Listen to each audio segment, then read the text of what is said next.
Hi there, this is Father Jack, the priest who vapes, and your friendly neighborhood addictions professor.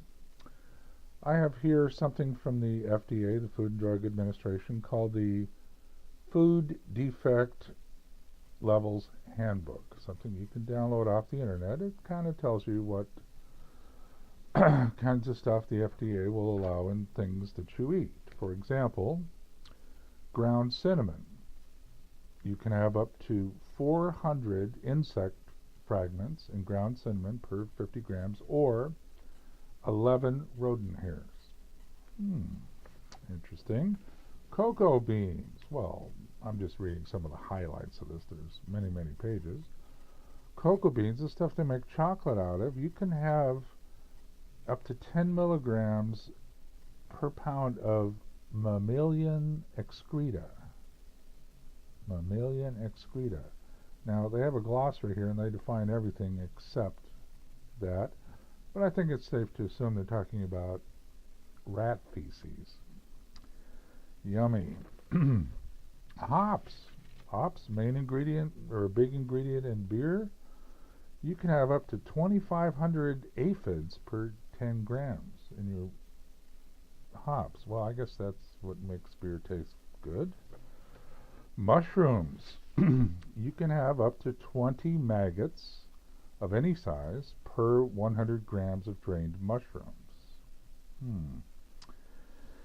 Peanut butter. No more than 30 insect fragments per 100 grams, or they're getting tough now, just one rodent hair. Popcorn. Just only one rodent excreta pellet per pound. Okay. Tomato paste and pizza sauce. Well, only 30 fly eggs per 100 grams, or you can have 15 fly eggs and one maggot per 100 grams.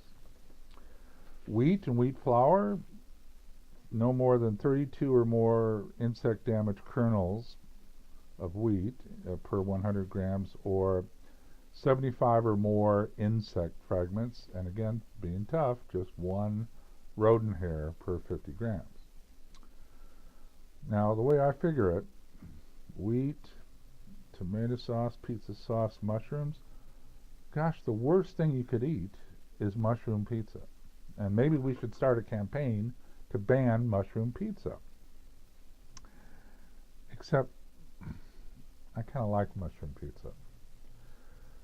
So, ladies and gentlemen, if I just left it at that, I would be guilty of junk science, meaning I would take just a little piece of science, a little piece of the truth, and twist it to promote an agenda or to deliberately mislead people into believing something absurd. And I'm not going to do that because I actually read the whole thing. And if you do read the whole results of the study, you realize that they did their homework on this, that this stuff is safe. They call it economically impractical to have it 100% safe from all that kind of stuff. So I guess it's possible, it's just too expensive. They call these things unavoidable in one sentence, but economically impractical in the other. Seems like they're saying two different things, but the bottom line is they're saying something very important and very clear, that there is no health hazard. As long as these levels are maintained, there is no health hazard, and it's safe to eat this stuff. And in fact, most of the concerns aren't related to health at all. They're related to aesthetics, how some things look and taste and appear, rather than being health issues. And you know what? I think they did a good job on that. They came to a reasonable conclusion, as distasteful as it may sound. I believe that that's a fair and reasonable thing that they did. Good for you, FDA, on that. So, I expected when I looked at their analysis of electronic cigarettes that they would do the same thing, right?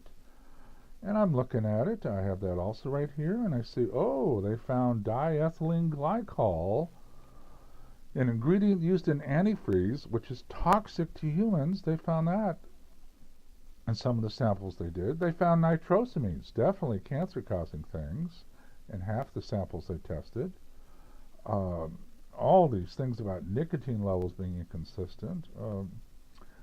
So I figured, well, they, of course, being consistent ethically, would also point out somewhere in here that the diethylene glycol amount they found was negligible in terms of a threat to human health. I'm sure I'd find that they would have tested the vapor, which is what human beings actually consume, not the liquid, right? Nobody drinks electronic liquid juice. But I don't see that either. I'm sure they would have pointed out that nitrosamines, which are carcinogens, the same amount in the e-liquid they found what is found in the patches, which they recommend and approve. I'm sure I would have found somewhere a conclusion that uh, the levels of any of the toxic or things that appear to be toxic are hardly threatening to human beings. I expected to find all of that, but I can't find it. It's not here.